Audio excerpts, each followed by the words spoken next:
Welcome to UPSC history गुरु। स्वागत है आप सबका। काफ़ी दिनों के बाद आपसे मुलाकात हो रही है और आई होप आप सही होंगे।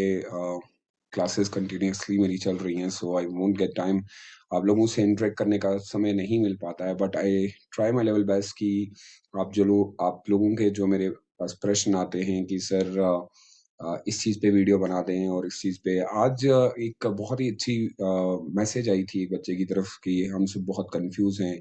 Now we are preparing ourselves for 2022 or maybe 23. So which subject should be like good for optional? Optional के लिए कौन सा सबसे अच्छा सब्जेक्ट रहेगा और हमें कौन सा सब्जेक्ट जो है वो सबसे ज़्यादा मार्क्स देता है, और जब हम यूपीएससी की तैयारी करते हैं सर, तो हमें किस सब्जेक्ट के लिए जाना चाहिए। तो आई थॉट कि it is good time to make a video regarding कि कौन सी बुक जो है वो सबसे अच्छी होती है, कौन सा ऑप्शनल सब्जेक्ट हमें चुनना चाहिए। और बेसिकली जब ऑप्शनल सब्जेक्ट हम चुनते हैं तो सर किन-किन चीज़ों पे ध्यान रखना पड़ता है, क्योंकि बहुत ब समय ऐसा होता है कि हम लोगों से पूछ लेते हैं या टीचर ने जो कहा कह दिया वो हमारे लिए बहुत इम्पोर्टेंट हो जाता है। बट इस वीडियो के दौरान हम लोग पूरा एनालिसिस करेंगे, हम देखेंगे कि वाक़ई में हम लोगों को किन चीज़ों पे ध्यान रखना चाहिए। और जब भी हम ऑप्शनल सब्जेक्ट को चुनते हैं तो क्या-क्या चीज़ें हमारे लिए बहुत इम्पोर्टेंट होती है। तो चलिए शुरू करते हैं इस वीडियो को। यदि अगर अभी तक आपने मेरे चैनल को सब्सक्राइब नहीं किया यूपीएससी हिस्ट्री गुरु को, आप सब्सक्राइब कर सकते हैं ताकि आने वाली वीडियोज़ की जानकारी आपको मिले।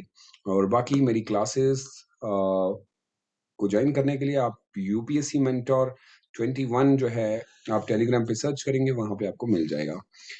अच्छा, इस वीडियो को शुरू करने से पहले कुछ चीज़ों के ऊपर हम बहुत अच्छे से बात करते हैं। आपने इनके बारे में बहुत एक अच्छी एक कोट सुना होगा। इनका एक फ़ेमस कोट था और इसको हम जीन पॉल स्ट्रेट कहते हैं। ये एक फ्रेंच फिलॉसफर थे। इन्होंने कहा था, "वी आर आवर चॉइस", यानी हम अपने में ही एक अपनी चॉइस हो सकते हैं। बहुत बार बच्चे क्या करते हैं कि ऑप्शनल सब्जेक्ट चुनने के लिए वो राय पूछना शुरू कर देते हैं। और मुझे ये लगता है कि ऑप्शनल सब्जेक्ट आपसे बेटर कोई और नहीं चुन सकता है। सिर्फ़ आपको एक गाइड चाहिए जो आपको ये बताए कि कैसे ऑप्शनल चुना जाता है और कौन-सा ऑप्शनल किस तरीके का है। बस ये आपको चाहिए। रेस्ट मुझे नहीं लगता है कि आपको पर्टिकुलरली पकड़ के बताना पड़ेगा कि सर ये वाला सब्जेक्ट जो है ना वो बहुत इम्पोर्टेंट है। और ये बस इतना अगर आपको कोई गाइड कर दे कि सर कौन-सा सब्जेक्ट हमारे लिए कौन-सा होता है। सो इनकी वो कोटेशन मुझे बड़ी अच्छी लगी और मुझे लगता है कि हम सबके पास एक चॉइस होती है और हम लोगों को हर एक के पास एक अधिकार होता है, एक राइट होता है कि हम अपनी कुछ चीज़ें खुद चुनें रेदर देन लोगों से पूछते-पूछते इतनी सजेशन हम ले लेते हैं कि हम ज़िंदगी में फिर कुछ कर नहीं पाते। सो ये वही समय है आपके लिए भी और आई होप कि मैं थोड़ा-सा आपको इसके बारे में गाइड कर दूँ और थोड़ा-सा आपको हेल्प कर दूँ और फिर आप इस को ज़्यादा सोचना, ज़्यादा करना कम कर दें और बेटर है कि आप इसके ऊपर काम करें। चलिए हम शुरू करते हैं कि अ, कुछ भी जो है अगर आप देखेंगे ख़ासकर जब हम ऑप्शनल सब्जेक्ट की बात करते हैं, nothing else is more aptly describe the importance of selecting an optional subject. UPSC के एग्ज़ाम में सबसे इम्पोर्टेंट अगर कोई चीज़ है वो ऑप्शनल सब्जेक्ट है। क्यों? सर क्योंकि यही वो ऑप्शनल सब्जेक्ट है for civil service mains examination की जब हम बात करते हैं, यहीं से हम लोग हमारा सफ़र जो है वो ज़रू स्टार्ट होता है क्योंकि सबसे ज़्यादा मार्क्स भी इसी से रहते हैं। सो आज इस जर्नी में मैं आपको लेके जा रहा हूँ, उम्मीद करता हूँ कि इस वीडियो के बाद आपको थोड़ी बहुत हेल्प मिल पाए। फिर भी अगर आपको लगता है कि इस वीडियो के बाद भी आपके मन में कुछ सवाल हैं, कुछ इश्यूज़ हैं कि सर ये नहीं हो पाया ये, तो फिर भी मैं कहूँगा कि गाइडेंस लेना बहुत ज़रूरी है। आप जिनके साथ भी रहते हैं उनको पूछ भी सकते हैं इस वीडियो के बाद कि जो चीज़ें मैंने आपको बताई वो आपके लिए काम कर रही हैं या नहीं। First and foremost, importance of optional subject. Optional paper में अगर आप देखेंगे, पेपर 6 एंड 7 की अगर मैं बात करूँ, मेंस एग्ज़ामिनेशन में 500 मार्क्स इंक्लूड होते हैं, which is almost 25% of the total marks. The written examination की जब हम बात करते हैं, फिर पर्सनैलिटी टेस्ट को मिला के अगर आप देखेंगे, इसकी वेटेज बहुत ज़्यादा बन जाती है और इसको हम कह सकते हैं डील मेकर और अ डील ब्रेकर। यही वो तय करता है कि क्या आप यूपीएससी के लिए आगे जाएँगे कि नहीं जाएँगे। सो ऑप्शनल सब्जेक्ट को चुनना एक ईज़ी शायद लगता होगा, लेकिन किस तरीके से चुनना है ना, वो बहुत इम्पोर्टेंट है। तो पहली चीज़ तो ये मानती है, ये डील है, यहीं से आपकी शुरुआत होती है। सो जब भी आप ऑप्शनल सब्जेक्ट को चुनने के लिए जाएँ, आपको एनालिसिस करना पड़ेगा। जनरल सब्जेक्ट को अगर हम देखें, जनरल स्टडीज पर्टिकुलरली, अगर आप टॉपर्स या उनसे जिन्होंने 100th रैंक लाई है, उनका अगर आप देखेंगे तो वो ऑप्शनल सब्जेक्ट या ऐसे की वजह से ही बने होते हैं। ऑप्शनल सब्जेक्ट इतने मार्क्स दे देता है कि रैंक बहुत अच्छी आ जाती है। सो आप लोगों को भी जब आप अब चुन रहे हैं, if you perform very well in these two areas, in one is essay and the another is the optional subject, the chance of becoming topper are very high. If you fairly perform well in the general study part 2, तो आपकी जिंदगी में जो बंदा हवा में उड़ रहा है वो हो जाएंगे आप। लेकिन क्या आप सही में, सही दिशा में, सही तरीके से उसको चुन पा रहे हैं, वो बहुत इंपॉर्टेंट है। सबसे पहले marks in the optional paper जो होते हैं, they are known and decide whether or not you will get your interview call. अगर आपका ऑप्शन सही नहीं हुआ है, यही वो जगह है जहां से आपको इंटरव्यू कॉल आता है कि आ जाइए, अब आपका यूपीएससी का इंटरव्यू होने वाला है। So your dream service and your dream cadre now having a stress upon the importance of the optional subject. Let me first tell you that how not to choose an optional before suggesting how to choose one. बहुत बार हम क्या करते थे, हम खुद ही चुन लेते, हमें लगता है अब यार बहुत टाइम हो गया, अब पूछते पूछते तो मैं थक गया, अब आओ दिन मैं खुद ही चुन लेता हूँ, किसी से सुना था गांव में या किसी ने कहा था कि ऑप्शनल सब्जेक्ट ऐसे ही चुना जाता है तो चलते हैं। बट मैं ये मानता हूँ कि ऐसी चीजें करने से आपको फायदा नहीं नुकसान हो सकता है। सो बेटर है आप इसके बारे में बहुत अच्छे से समझे, सुने, सही ढंग से इसके बारे में प्रिपेयर हो जाए, फिर आगे चलते हैं। अब देखिएगा कि सबसे पहले जब हम optional subject, how not to choose an optional, मैंने पहले यही लिखा है कि क्यों नहीं चुनूं और क्यों चुनूं। एक होता है कि क्यों चुना और एक होता है क्यों नहीं चुना मैंने। पहले वो है कि क्यों नहीं चुनना है। सबसे पहली चीज, आपने एक मिथ देखा होगा जो कि बहुत ज्यादा आजकल चलता है। अब किसी से भी सुनते हैं तो आपको बताया जाता है और कोई भी आपको बता देता है कि भाई ट्रेंड चल रहा है। ये वर्ड बहुत ज्यादा आपने सुना होगा, ट्रेंड। मतलब आपको कॉल या आप किसी से पूछते हैं तो आपको कहता है कोई एंथ्रोपोलॉजी बहुत ज्यादा अच्छा सब्जेक्ट है, कोई कहता है कि पॉलिटिकल साइंस में बहुत अच्छे मार्क्स मिलते हैं। किसी से पूछोगे तो कोई बोलेगा यार नहीं जी, इस समय पब्लिक एडमिनिस्ट्रेशन में बहुत ज्यादा मार्क्स आ रहे हैं। तो ट्रेंड चल रहा है, जैसे ये फैशन है। यूपीएससी, भाई ये एक मिथ है जो कि बहुत गलत है। यूपीएससी में खासकर सिविल सर्विस एग्जामिनेशन में ये जो ट्रेंडिंग का जो वर्ड आजकल बहुत फैमिलियर हुआ, ये एक बहुत ही गलत बात है और ऐसा कुछ भी होने वाला नहीं है। The optional subject is trending now with the UPSC, you better pick up it for you to be able to score good marks. Trending में होना, हर चीज एक ट्रेंड में होती है, बट भाई आप जब उसके ऊपर काम ही नहीं करोगे, पढ़ोगे नहीं, तो कैसे होगा। सम अदर से that optional is being taken up to the many people now, don't take it, this is possibility of you scoring a good mark is less. Both proportions are unscientific. Unscientific इसलिए मैं कह रहा हूं कि sir मुझे लगता है कि इस बार जो है पॉलिटी ने बहुत टॉप किया, पॉलिटिकल साइंस ने टॉप किया।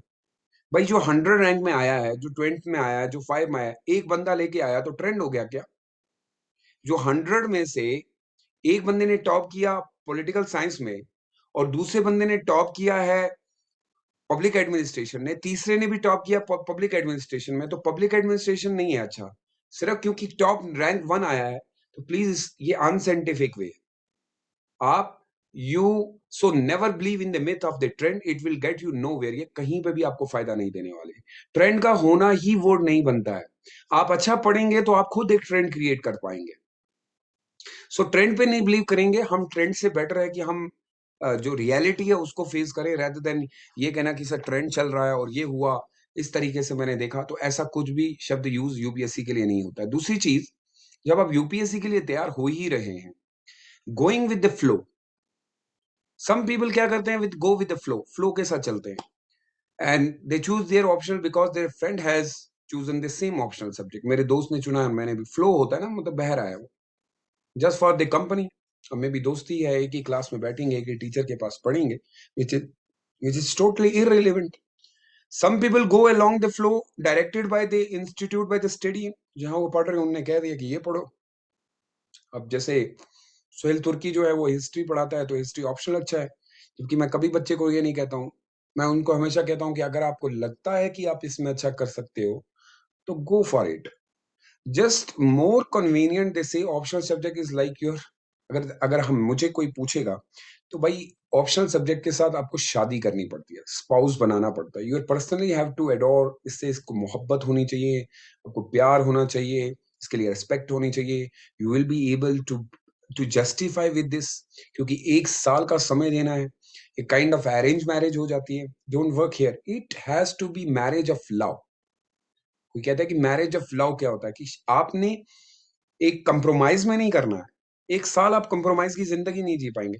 अगर मैरिज ऑफ लव का मतलब होता है कि आपको उसके साथ प्यार हुआ, फिर शादी हो गई, तो भाई जिंदगी बहुत प्यारी प्यारी होने वाली है। सो क्या वो सब्जेक्ट है जिसके साथ आप 1 साल जिंदा रह सकते हैं? And your love the above two are the major criteria on which optional should be not be picked. Remember one thing, that may be आपने पहले साल क्वालिफाई नहीं किया, दूसरे साल भी यही सब्जेक्ट आपके साथ रहने वाला है, आप चेंज नहीं करेंगे। सो सब्जेक्ट जो ऑप्शनल सब्जेक्ट होते हैं वो हम बार बार चेंज नहीं करते हैं। ऑप्शनल सब्जेक्ट हमारे साथ कंटिन्यूअसली फ्लो में चलते हैं। The other myth to be busted regarding the selection of the option will take of some other day. आज नहीं चुनूंगा, कल चुनूंगा, कल नहीं परसों चुनूंगा। पर वक्त इतना बीत जाता है, ना वो वक्त ही आता है और ना ही फिर आप कभी यूपीएससी क्लियर कर पाते हैं। आगे देखिएगा, how to choose optional subject, कैसे चूज किया जाता है। I will tell you the important choosing option, किस तरीके से चुना जाता है। Like is and how it's like your spouse, आप अपनी शादी कैसे करते हैं, आप जीवन साथी कैसे चुनते हैं, वैसे ही चुनिएगा। So before deciding upon your optional subject, अगर आप कोई भी option prepare to give at least 15 day, 15 दिन इसको दे दीजिए, या 15 से 20 दिन भी दे सकते हैं। डाउनलोड आप करें यूपीएससी का सिलेबस, सीधा सिंपल जाके उसको फाइंड द ऑप्शनल लिस्ट, जो उसमें ऑप्शनल दिए होते हैं। There is a 26 optional subject, उसमें आपको 26 ऑप्शनल सब्जेक्ट दिखेंगे, उनको पढ़ो। पढ़ने ये बहुत सिंपल है, इसमें कोई लड़ाई झगड़ा करने वाली बात नहीं है। दिमाग में इसी तरीके से क्वेश्चन आपके जो आते होंगे, जो ऊपर मैंने फिगर में दिखाया। It is also good to pick subject which have more spread over the general study paper.